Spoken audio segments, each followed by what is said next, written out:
No. Listen, y'all. These kids want to act up in school, want to go to school and embarrass you, want to make like they ain't got no home training. So I told my son, don't go to school embarrass me no more.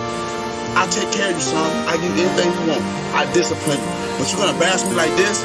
No, so now I'm going to cut his hair, send him to school with a bald head.